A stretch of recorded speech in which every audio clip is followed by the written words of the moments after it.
Assalamualaikum warahmatullahi wabarakatuh. Perkenalkan, nama saya Nurani Saprilia dengan NIM 210208502064 dari Pendidikan Kesejahteraan Keluarga kelas 04 Fakultas Teknik Universitas Negeri Makassar. Yang terhormat, dosen pengampu mata kuliah pelayanan prima Ibu Dr. Haja Samsida MPD dan teman-temanku sekalian yang saya banggakan. Pada kesempatan kali ini saya akan membahas mengenai excellent service dan non-excellent service terkait dua usaha industri. Excellent service berasal dari dua kata bahasa Inggris yaitu service dan excellent. Service adalah pelayanan jasa atau tugas, sedangkan excellent adalah terbaik atau unggul. Jadi, excellent service adalah suatu upaya dalam memberikan pelayanan terbaik kepada pelanggan agar mampu menciptakan kepuasan yang optimal bagi pelanggan itu sendiri. Maka dari itu, excellent service sangat penting untuk diterapkan dengan semaksimal mungkin agar bisa menjadi pembeda dari pesaing bisnis yang lainnya. Selanjutnya yaitu usaha busana. Usaha busana merupakan suatu bisnis yang berkembang sangat pesat dari tahun ke tahun. Usaha dalam bidang busana semakin beragam sehingga mempermudah masyarakat untuk menentukan jenis busana yang akan digunakan mulai dari usia, kebutuhan, kepribadian, dan gaya hidup masing-masing.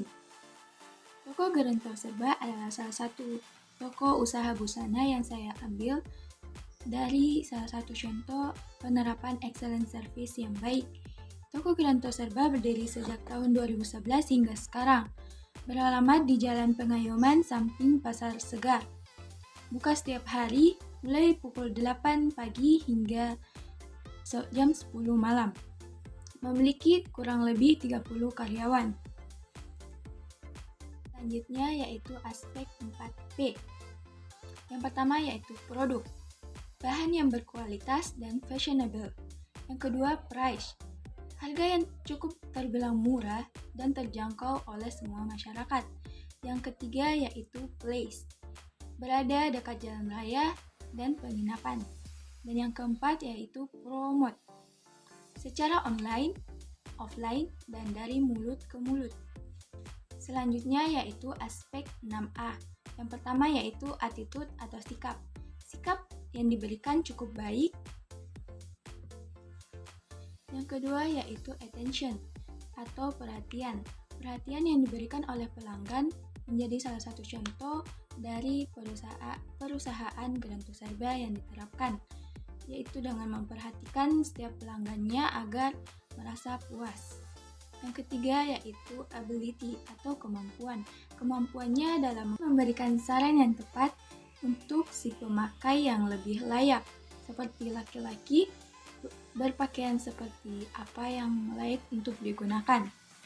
Terus action atau tindakan. Tindakannya pun sangat baik dan membuat pelanggan menunggu terlalu lama sehingga pelanggan merasa lebih puas dengan tindakan yang begitu baik. Selanjutnya yaitu appearance atau penampilan. Penampilan pada usaha ini cukup baik karena pada perusahaan ini menerapkan pakaian hitam putih, yang dimana semua karyawan diwajibkan untuk memakai pakaian hitam putih, terkecuali pada hari Sabtu dan Minggu, pakaian karyawan tersebut bisa dikatakan bebas atau tidak seragam, yaitu accountability atau tanggung jawab. Pada perusahaan ini memiliki karyawan yang sangat bertanggung jawab atas apa yang telah dilakukan, baik itu kesalahan dari customer atau dari usaha tersebut. Yaitu pelayanan. Yang pertama yaitu hygiene dan kerapian. Pada usaha ini sangat memperhatikan kerapian dan kehigienisannya karena kerapian sangatlah utama bagi perusahaan ini. Yang kedua yaitu alur pelayanan. Alur pelayanan di sini cukup baik karena terdapat dua mesin komputer agar pembayaran atau transaksi berjalan dengan lancar, sehingga tidak bertumpuk orang dalam mengantri dan tidak bergerombol pada saat ingin membayar. Yang ketiga yaitu komunikasi. Komunikasi yang diterapkan cukup baik. Dan selanjutnya yaitu ketepatan waktu. Ketepatan waktu yang dilakukan oleh karyawan dan usaha ini cukup baik dan membuat para pelanggan menjadi merasa nyaman ketika berbelanja pada usaha Garanto Serba ini. Selanjutnya yaitu analisis SWOT. Yang pertama yaitu strength. Dengan pelayanan yang baik dan tersedianya semua jenis pakaian mulai dari 0 bulan hingga orang dewasa baik laki-laki atau perempuan, semua tersedia pada usaha ini dan keresponan yang begitu baik yang diterapkan pada usaha ini. Selanjutnya yaitu weakness. Kurangnya lahan parkiran untuk mobil pada usaha ini. Yang ketiga yaitu opportunities. Barang yang terbilang murah dan mengikuti setiap tren dari tahun ke tahun menjadi salah satu peluang bagi usaha ini untuk membangun beberapa cabang yang lainnya. Yaitu street. Perubahan strategi yang dilakukan pada usaha ini dapat mengakibatkan usaha tersebut menjadi terancam. Berikut beberapa dokumentasi yang saya lakukan pada toko usaha Garanto Serba. Selanjutnya yaitu non-excellent service. Non-excellent service adalah pelayanan yang kurang baik sehingga membuat para pelanggan atau konsumen tidak puas dan menjadikan pelanggan bersikap loyalitas yang sangat rendah. Usaha yang menjadi contoh tentang non-excellent service yaitu toko Puji Koleksi yang berdiri sejak tahun 2020 hingga sekarang. Beralamat di Jalan Basok Dengawi, buka setiap hari pada pukul 9 pagi hingga jam 10 malam. Yaitu aspek 4P. Yang pertama yaitu produk. Produk yang bersih dan berkualitas. Yang kedua yaitu price, dengan harga yang cukup murah dan terjangkau oleh semua masyarakat. Yang ketiga yaitu place, berada dekat jalan raya. Dan keempat yaitu promote, hanya dari mulut ke mulut. Yaitu aspek 6A. Yang pertama, attitude atau sikap. Sikap yang diberikan cukup baik menurut saya. Selanjutnya yaitu action atau perhatian. Perhatian menurut saya juga cukup baik. Yang ketiga yaitu ability atau kemampuan. Kemampuannya dalam melayani customer cukup baik. Yang keempat yaitu action atau tindakan. Tindakannya pun cukup baik karena terlihat telaten dalam melayani customer. Selanjutnya yaitu appearance atau penampilan. Penampilan pada usaha ini cukup dibilang tidak terlalu formal karena berada di dekat sekitar pasar. Dan yang terakhir yaitu accountability atau tanggung jawab. Toko ini juga memiliki tanggung jawab penuh atas kesalahan yang dilakukan, baik kesalahan yang dilakukan oleh customer atau hanya dari pemiliknya sendiri. Selanjutnya yaitu pelayanan. Yang pertama yaitu hygiene dan kerapian.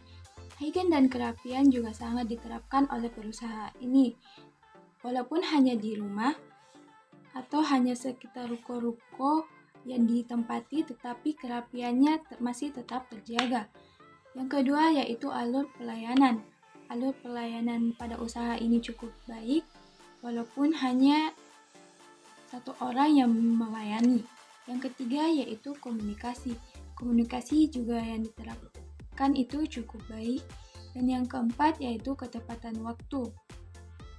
Ketepatan waktu dalam melayani juga cukup baik. Selanjutnya yaitu analisis SWOT. Yang pertama yaitu strength. Harga yang cukup terjangkau dan bahan yang berkualitas. Yang kedua yaitu weakness. kurangnya lahan parkiran dan tidak dapat fokus pada satu pelanggan. Yang ketiga yaitu opportunities. Bertambahnya omset yang didapatkan. Yang keempat yaitu threat. Terdapat beberapa toko baju di sekitar usaha tersebut, sehingga menjadi salah satu ancaman bagi usaha tersebut dalam mengelola usahanya. Berikut bukti dari hasil observasi saya pada usaha toko Puji Koleksi.